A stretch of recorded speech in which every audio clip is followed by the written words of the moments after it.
Out of 3 million bags harvested, 2.3 million contain intolerable levels of aflatoxin. Since 2004, the country has suffered severe outbreaks of illness from aflatoxins. And signs that the country will be afflicted by cancer were perhaps pointed out almost a decade ago. I'm more than 100% sure that it affects people, and that within the next 10 to 15 years, we will also have serious cases of cancer. Cancer is also about lifestyle. That the volume of imported insecticides, herbicides, and fungicides has more than doubled in the 4 years, with a growth rate of 144%.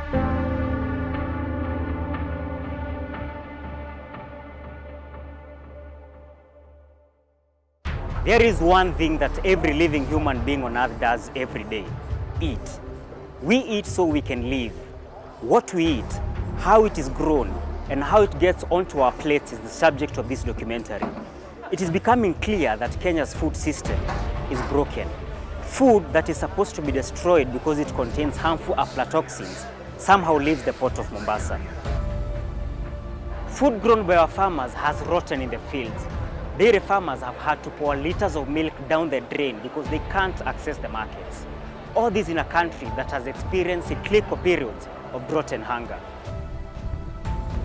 Now, we are facing serious problems. Even the food we grow on our farms is being sprayed with chemicals linked to cancer. For 4 months of this year's crop season, I looked into the subject of food and started with the politics around pesticides. Our story begins with the humble tomato.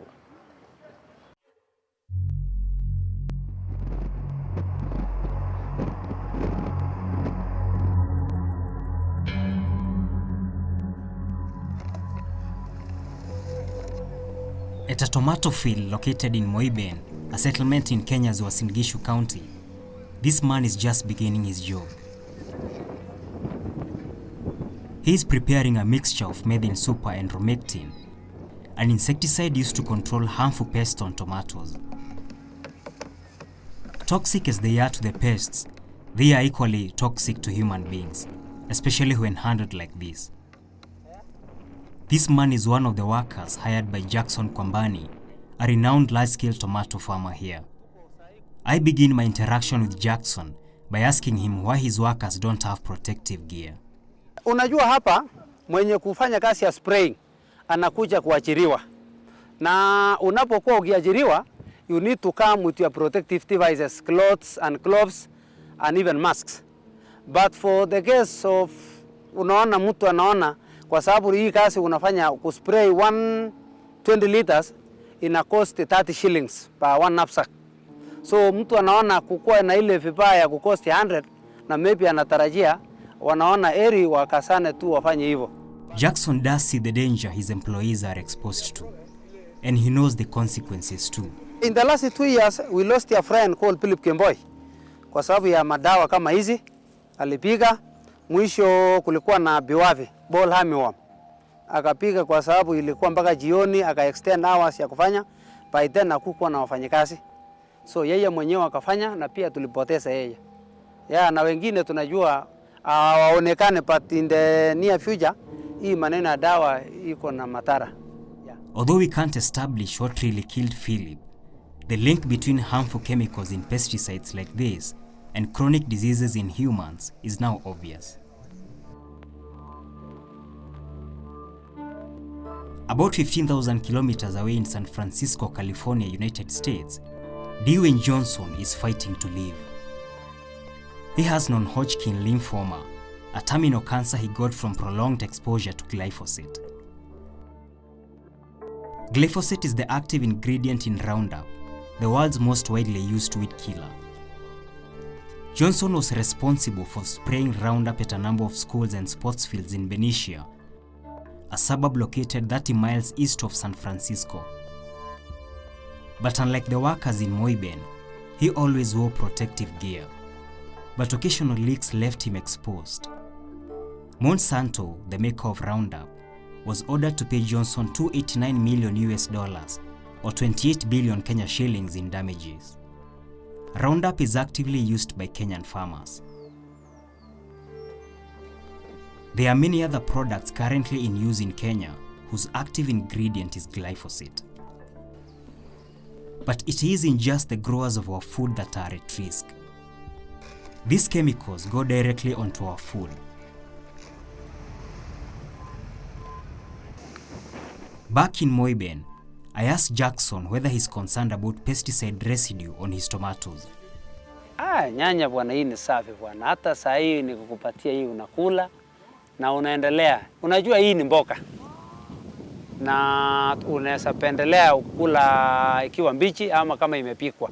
Tukisema inadhuru, hata zile machungwa inatolewa South Africa ama Egypt, hatuna uhakikisho ni nini inafanyika kule. So sisi lazima tutumie dawa yenye tuko nayo na tutumie mbolea yenye inatumika kwetu na tuangalia tumefaitika kwa ile kazi tunafanya. Ironically, Jackson has incurred a huge loss. I'll tell you more about that a little later. The volume of Kenya's pesticide imports has been growing over the years. A report by the Route to Food Initiative shows that pesticide quantities have increased by 144% in the last 4 years. From 2015, Kenya was importing 6,400 tons. And 2018, it was all of a sudden 15,600 tons. So that's more than double. And most of it is herbicides. Dr. Silk Bolmo is an environmental scientist and has been doing risk assessment on pesticides for over 20 years. She attributes the pesticide increase to aggressive promotion of industrial agriculture in Kenya. The 2018 annual report of the Agrochemicals Association of Kenya also shows a steady increase in the volume of pesticide imports. According to the report, 17,829 tons valued at 13.12 billion Kenya shillings were imported in 2018. This was a 20% increase in volume compared to 14,736 tons imported in 2017 and valued at 12.72 billion Kenya shillings. But when I put these figures to Peter Opio, the CEO of the Pest Control Products Board, which regulates Kenya's chemical industry, he disputes them. The importations have not increased tremendously over the year. That is not correct. PCPB issues licenses for all importation of the products. The importations have remained fairly consistent over the last 5 years. Part of the pesticide imports include products that have been banned, withdrawn or restricted in other countries because of the health risks they pose to humans. One such product is atrazine. So essentially, when I asked Peter Opio about the withdrawal of atrazine elsewhere versus its use in Kenya, he claims he doesn't know what I am talking about. They stopped the use of atrazine in Europe. Okay, would you know the reason why they stopped the use of atrazine in Europe? It's known as being like a very strong endocrine disrupting chemical. That means it actually acts on your hormone system. And that's why atrazine, for example, was withdrawn from the market already many, many years ago in the US and in Europe. most of the time they'll find. The PCPB boss eventually opens up when I challenge his feigned ignorance about atrazine. For this particular product, they stopped it because there were concerns of contamination of groundwater in, I think, 2 countries, Belgium and Netherlands, which are very soft soiled and they are very high water tables. That was the reason. And now, because of their situation, now they took that particular action. But it is used everywhere else in the world, including the USA. That's why. Peter Opio isn't telling the whole truth. Yet, he's the one responsible for protecting Kenyans from harmful pesticides such as atrazine. Atrazine, because most people care about humans and rats are a proxy for us, atrazine, in addition to promoting prostate cancer and mammary cancer in rats, other studies have shown that it causes immune failure, which we've also published on in our frogs and in fish. Atrazine causes neural damage when the pups are exposed in utero. What I think is more concerning is that atrazine causes abortion because of the hormone imbalance it creates in 4 strains of rats. In the 2019-2020 bill, they have moved agricultural pesticides. Peter Opio's strange argument plays out again, this time at the Agrochemicals Association of Kenya. When I questioned the association's CEO about the risks of continued use of Roundup in Kenya, he pretended to be in the dark, in quotes, like everybody else. We receive the information the way you receive it. The media say this, there's Roundup, and we ask, has it been banned in the US? They have not banned it. But here, really, we sympathize with the situation, and we also ask that we need to find more information. Is it really true? But when I probe further, he obviously knows a lot more. We got concerned even before the media picked it up, and we went and said, fine, how do we communicate this information? Where data that is available, please share with us data, new data that links this thing. And if that is the thing, we will be the first one to go to the authorities here and tell them, please, stop the sale of this product because there's a link. Roundup has been alleged to contribute to cancer. And the companies have faced numerous lawsuits, and it's still being used in Kenya. Is that a concern to the board? The board is closely following the international debate on Roundup, and to put the record straight, Roundup has not been banned in Europe as we're speaking.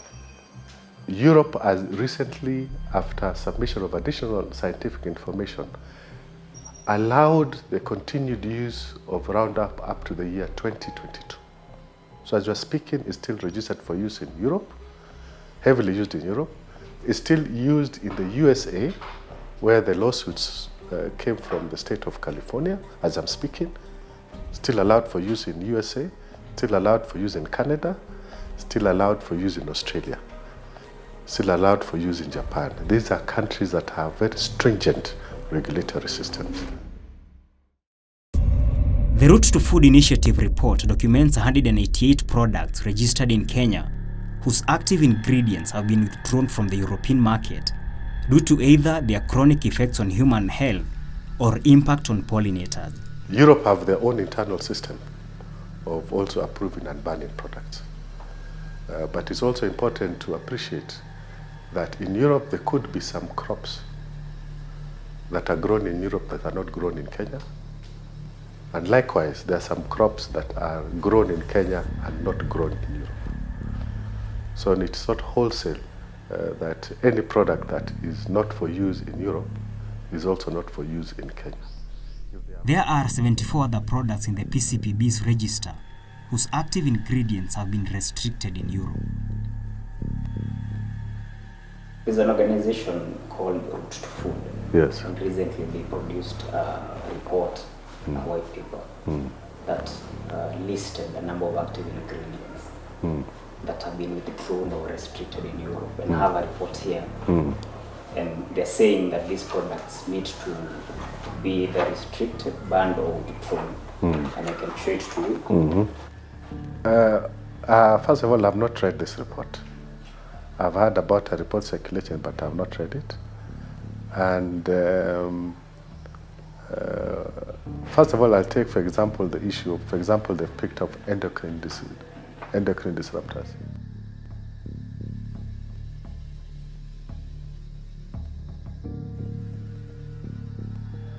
And I can tell you authoritatively, even in the world now, the top scientists in the world have not agreed on the definition of what qualified to be an endocrine disruptor or not. And a lot of, you'll be surprised to realize that a lot of the chemicals in your household would fall under that particular class. So this is still an ongoing debate. Okay? It is not hard to see why the PCPB boss is reluctant to give a position on pesticides in Kenya. And it is linked to the restriction of education of farmers in Kenya. What we are doing. The Ministry of Agriculture has on-staff extension officers who would go to farmers and educate them on farming techniques, pesticide and fertilizer use, among other things. Budget cuts in the mid-90s, so the government withdrew these officers from the field, leaving farmers at the mercy of an industry that encouraged training using their products. In the past few years, PCPB and the chemical industry have been training spray service providers in an attempt to caution farmers from pesticide exposure.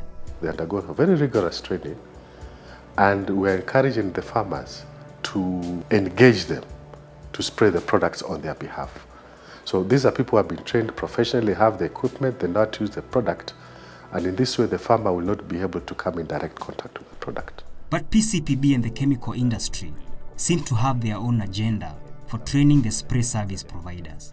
Once they spray on the behalf of the farmer, we believe that this strategy will make sure that the farmers will comply with the MRS requirement, food safety standards. I'm always shocked how low the awareness is actually towards pesticides, and people just believe in, you know, if it's going to be recommended by a company, it's good, it's not harmful to me. Dr. Silk believes it is possible to progressively eliminate the use of pesticides through natural improvement of soil quality and integrated pest management. This is what she practices at her organic garden in Runda, Nairobi, where she grows a variety of crops. And you can see diversity. I mean, it's like one bed has tomatoes, beetroots, beans, sage, berries, lots of different things. The responsibility of determining the safety of the food Kenyans eat lies to a great extent with the Pest Control Products Board. The board is governed by 2 international conventions, the Rotterdam Convention, which Kenya signed on 11 September 1998, and the Stockholm Convention, which Kenya signed on 23 May 2001. These 2 conventions are meant to protect human health and the environment. But are they really being respected, given the current state of Kenya's food economy?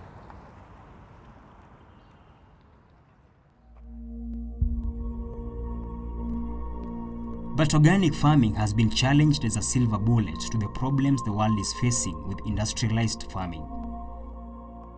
The question remains, can organic farming methods be scaled enough to feed a population? In order to better understand the common farming practices in Kenya and their impact, I decided to follow 2 farmers for a period of 4 months. They both have the same size of land, 5 acres, and will be planting beans.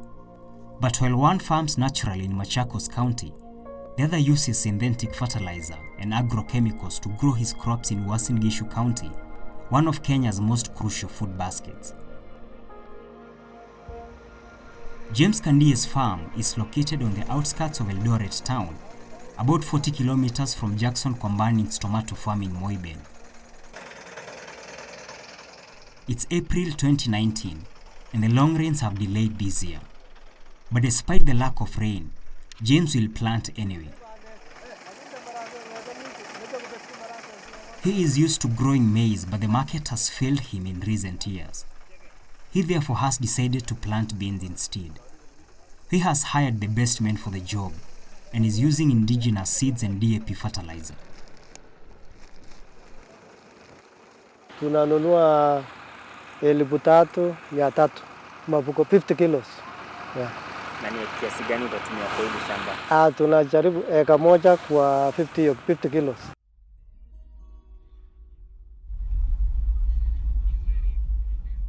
About 375 kilometers away in Machakos in Kenya's eastern region, Samuel Wadhome is also preparing to plant. He always plants manually and practices minimal tillage. This season though, he has opted to plow part of his farm to beat time.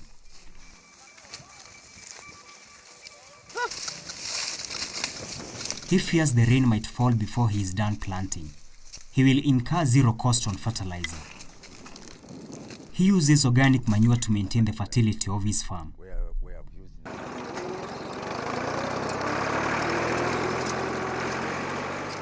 On the other hand, James will spend 16,500 Kenya shillings on fertilizer alone. He had to dig deeper in his pocket this year after the Kenyan government announced that it will not import subsidized fertilizer for the farmers. James hopes to recover the money he spent and even make a profit after selling the produce. Hii kazi ya shamba ni 50-50. Unaweza pata, unaweza potea. Sasa hakuna 100%. James is planting beans only. Today, Samuel is planting maize, but will intercrop with beans and other varieties 2 weeks from now. This region is largely semi-arid, and the possibility of crop failure is high. If you're monocropping, if I'm doing only maize, and anything happens in between, the rains are not so good, then I will have lost everything. But if I've intercropped with, let's say, beans or green grams, because green grams and beans require less moisture than maize, then it means that I'll be able to harvest the beans or the green grams, even if the maize doesn't do well, at least I'll also have gotten something out of the farm.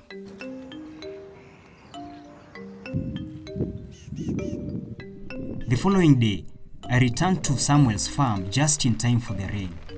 I find his son tending the farm. He is excited about the rain. Saina nafurahia tu kwa sababu kumenyesha, kwa hivyo natarajia mbegu zangu zenye nimepanda leo zitachipuka na zitakuwa kwa haraka. 2 weeks later and the maize has already germinated. Now is the time to plant beans and I decide to lend a hand. But soon, I realized how inexperienced I am. I can't keep pace. Large numbers of seeds keep falling from my hands. So the germination was not very good because the rains were not quite adequate, but it was not very bad. Germination was about 80%. There are seasons when Samuel grows beans only in 1 acre. That time I'm sure of getting between 7 to 8 bags. And they are more profitable than the maize. But how much does it cost him? I'll require about 16 kilograms of beans and of seed at let's say 100 shillings per kilogram. Because these beans are not the certified ones you get at 500 in the agrovets. And the other thing is that during the plowing, you need about 2,500 per acre if you are going to use oxen. 1 acre you can plant, let's say, in a day, but in terms of labor, you require about 8 man days at 300 shillings. Samuel prefers to sell the beans when the supply in the market is low. You can be able even to get a price of about 80 shillings per kilogram, which turns out to about 8,000 shillings per bag. So if you have 8 bags, then you are sure of over 60,000 shillings. And that's a profit, actually. Samuel also doubles up as a trainer in organic farming. In this plot located about 30 kilometers from his farm, he is training women on moisture conservation.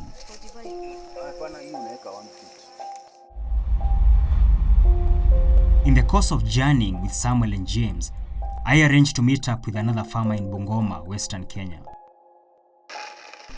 Priska Mayende practices both organic and industrial agriculture. Her biggest concern, though, isn't her farming technique, it's climate change. Shida tu ni mambo ya climate change. Imetuadhiri sana, hasa mimi personal. Sababu saa hii mahindi ingekuwa saa hii imeenda height ya juu. Kufika mwezi wa 7, ningekuwa najitayarisha tena kuweka second season. Kwa hivyo season yetu ya pili itachelewa. Sababu mahindi nikiangalia bado iko chini sana. Na natarajia season ya pili nipande njugu, nipande maharagwe. Na maharagwe mara nyingi tunapanda mwezi wa 7. Hiyo ndio wakati mzuri ya maharagwe kufanya vizuri. Na sasa kama mahindi bado hivi, kumaanisha tutakuwa affected. Na kumaanisha kutakuwa na njaa. Hii ni woodlot yangu, naipenda sana. Hii woodlot napenda sana sababu inafanya nikumbuke mwanzilishi wa mazingira, Mama Wangare Maathai. Nikiona ninajua ile siku alikuwa na sikwa, ndio siku nilipanda hii. Nilipanda miti 1000. Nilisema alikuwa hero. Na hakuna mwingine amewahi kusimama akatetea kama yeye. It is the people who must save the environment. It's the people who must make their leaders change. Priska has planted a woodland at the edge of her farm to mitigate the effects of climate change. It's time to check back with Samuel and James.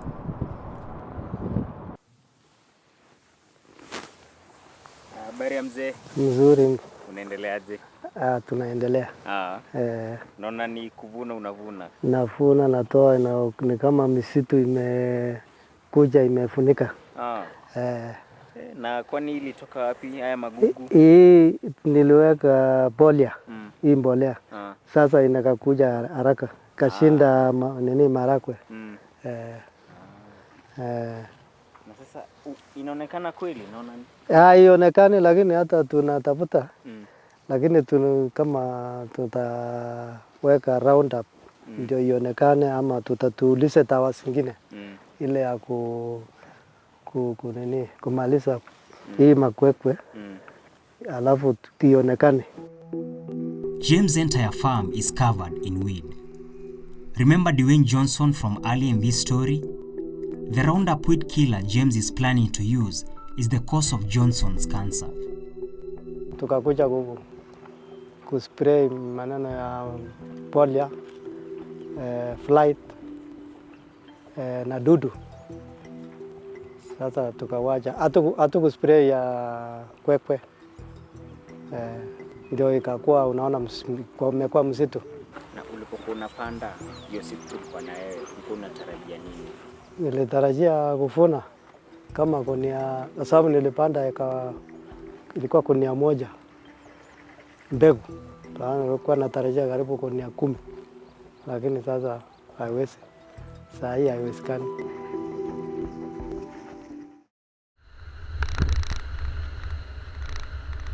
I returned to Machakos, eager to find out how Samuel's beans have fared.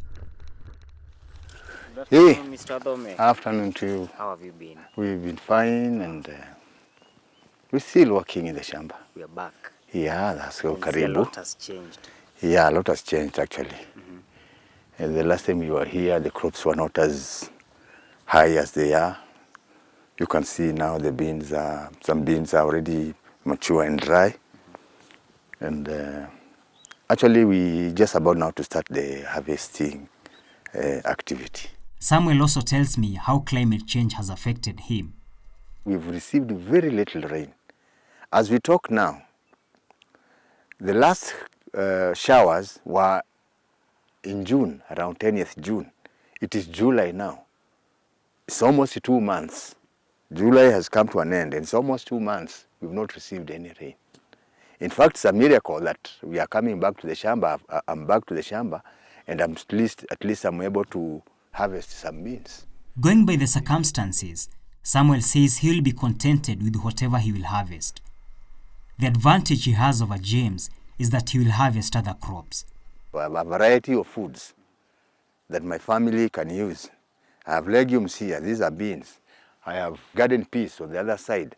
I have green grams. I have pumpkins. With that kind of crops, then not all can fail. And at least in a situation like we are in now, whereby the rains have actually failed, is that the little bit you get from the beans, you get from the garden peas, you get it from the pumpkins, from the maize, is able to sustain the family until the next season. You find that... While Samuel has measured success, James is disappointed despite incurring a high input cost. And since he has no produce to take to the market, I decide to focus on Samuel. I'm just about to pack some samples that I intend to take to Bridges Organic Restaurant in Nairobi. See whether they can give me some order for supplying some of the farm produce that I'm producing, organic produce.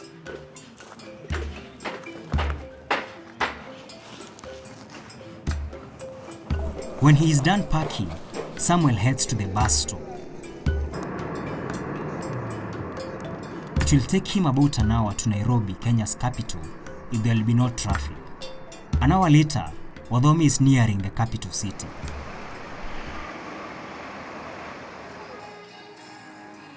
"20 minutes later, he enters Tubman Road along the city market.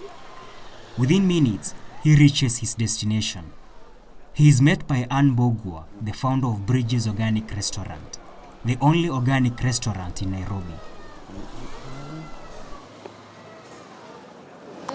Hello. Nzuri sana. Yeah. Karibu Bridges. Asante sana, nashukuru. Okay. Yeah. Welcome. Thank you. What have you brought for us today? Some amaranth, some pumpkin, some garden peas. Okay. Yeah. Where are you farming from? Donyo Sabuk. Yeah. We'll just have a look at what Some of this. This one, that is amaranth. This is... Yeah, terere. And then we have the pumpkin. Oh, okay. Oh, it's looking good. Then we have garden peas. Sure. Oh, very nice. Is this Kikuyu type? Or Yeah, the Kikuyu type. Okay, the white ones I like it. Very Yeah, good. and then we also have the yellow beans. Oh, good. The Are bean they one. green? Ah, okay. Yeah, they're dry. Okay. Yeah. Ah, wonderful. So these ones have no chemical. They have no pesticides chemical at or all, at all, at all. from, Yeah. pesticides and Nothing. I'm very grateful that I've been able to meet the proprietor of Bridges Organic Hotel and restaurant, and we've talked, and I think this is the start of a partnership that will also see my farming grow and her business grow. And that is the way to go. Actually, we need to eat healthy and we all need to farm healthy. It was nice to meet Mr. Atombe, and I'm excited because he's actually working with a group of farmers. He says he has a number of 40, and they have been farming sustainably for the last 5 years. So, and he has fruits and a wide variety of crops. So I'm excited. We have agreed I'll visit his farm and see the rest of the farmers. He's their chairman. So I'm looking forward to that so that we can create a partnership that can be of mutual benefit as we struggle to feed people with clean food, food that is organically grown and prepared in a way that is healthy for human consumption. Samuel may have had success marketing his produce at Bridges Organic Restaurant, but his farm is less than 100 kilometers from a major urban center. He literally can hop onto public transport to get his goods to the market. But back in Moiben, Jackson is going through heartbreak that's all too familiar in Kenya's farming countrysides. Hii nyanya vile mimi naona hapa ni kitu ya kuhuzunisha sana. Na ukiangalia mimi kama mkulima hasa inani discourage kwa sababu ya kupoteza mali kama haya. Ukumbuke hizi tumetumia dawa.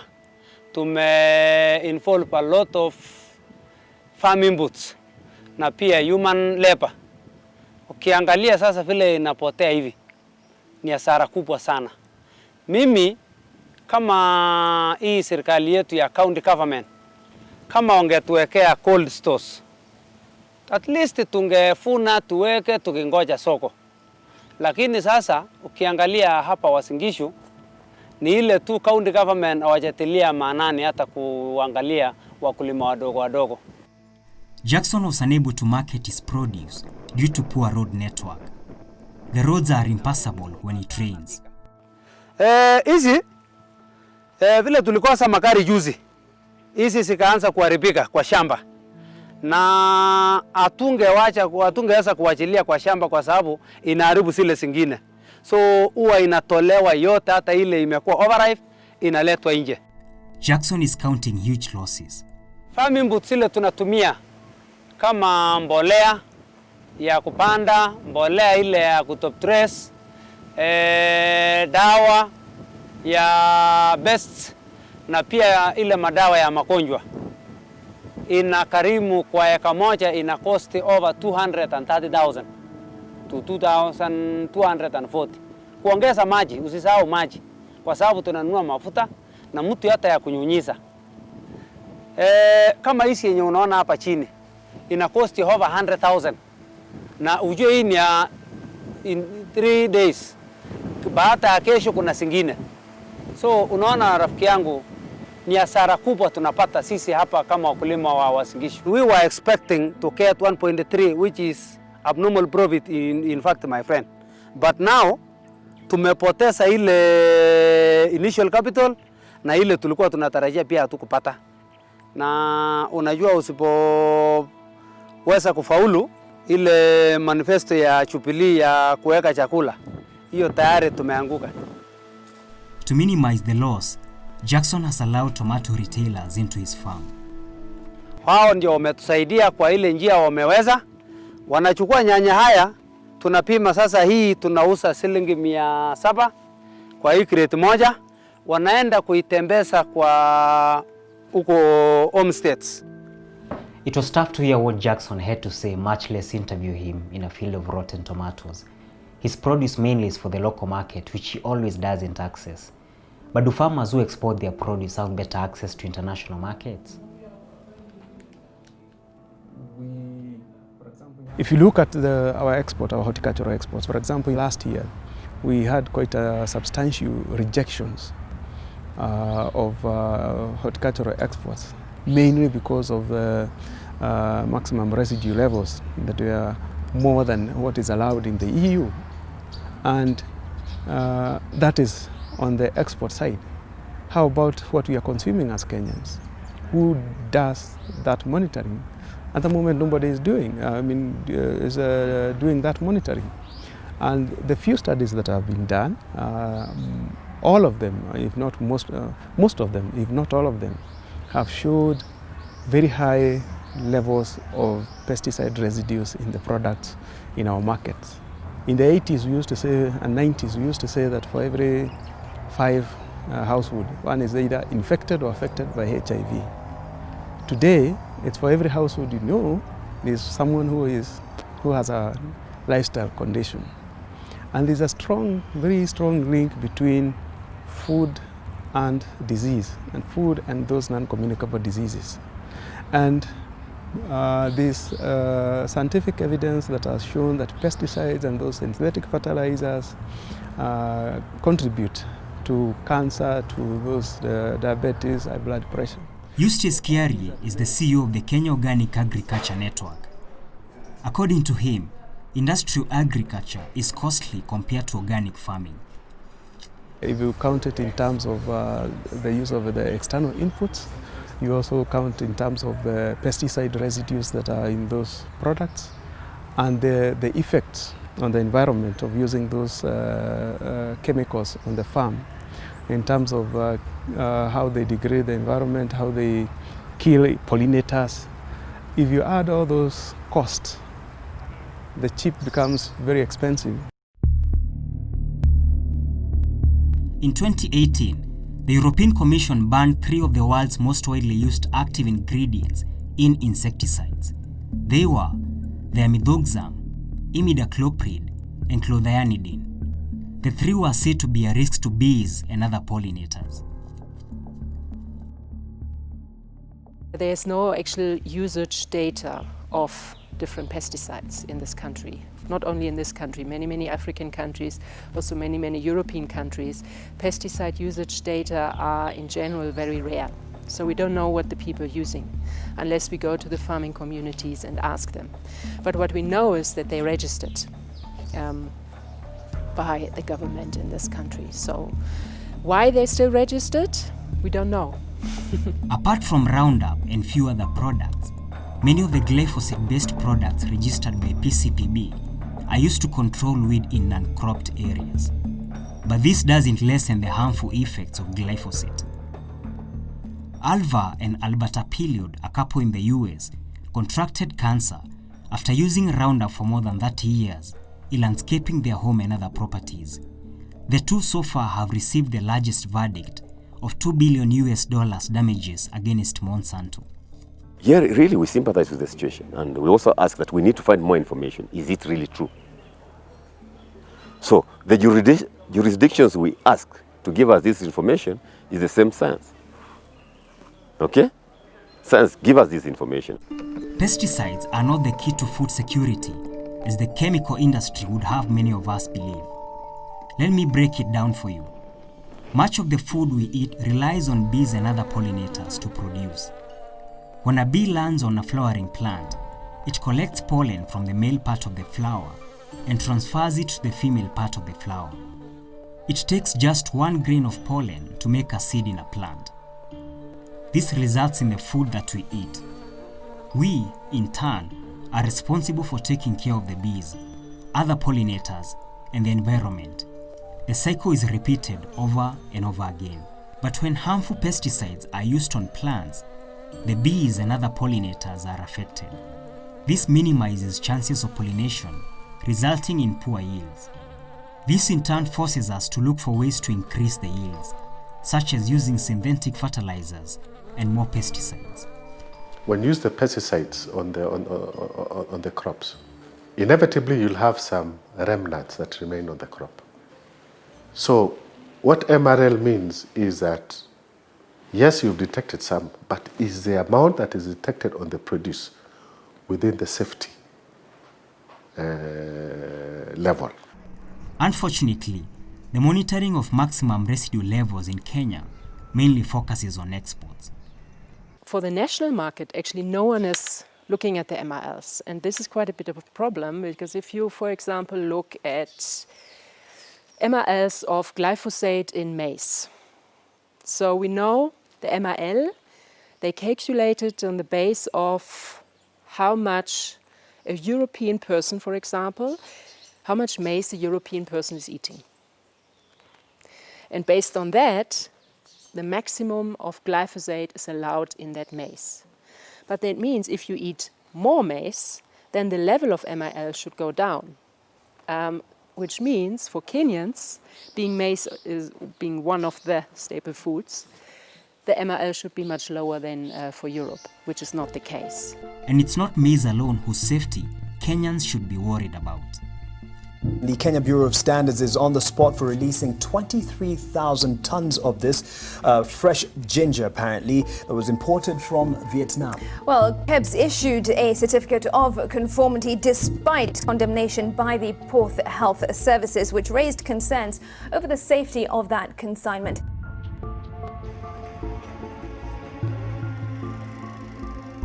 Many farmers also don't really understand why they should change. And I normally not talk about pesticides when we talk about how do we implement organic farming. I rather talk to them about how is your soil doing, and they all say it's bad. So why is it bad? Obviously because of the artificial fertilizers, the pesticides, the digging, all these things which are not good for the soil. And the most important thing is good soil. If you have good soil, you have a good healthy plant, and this plant is not going to be attacked by pests so often. So I rather go that angle instead of saying, oh no, don't use pesticides, they're bad. Leila Libtrau is the project lead at the Route to Food initiative. She was part of the team that produced the report on pesticides. We really need to consider how we're making organic produce both affordable and available in domestic markets.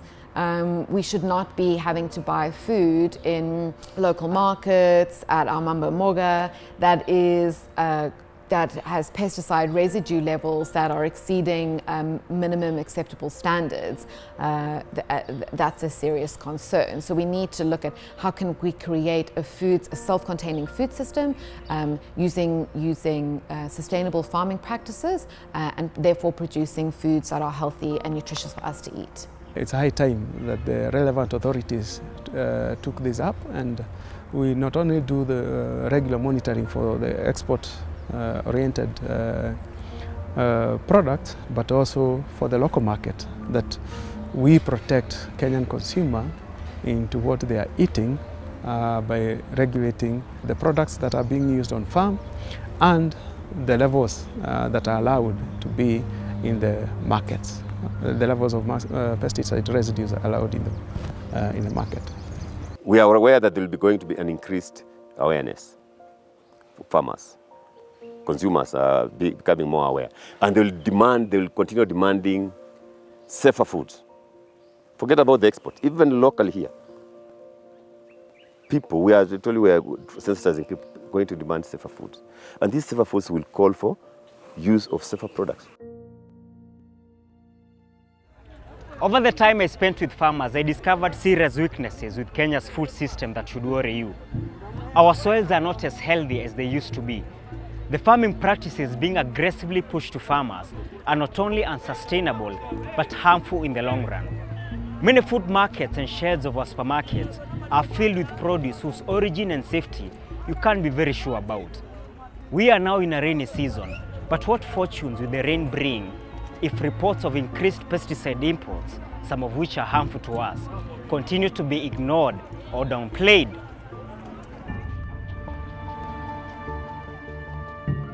You may not feel the pressure of these challenges while staring at your plate of food, but soon enough you will. It is time that we who eat food grown in our borders start taking more interest in how it is grown and how it reaches our tables.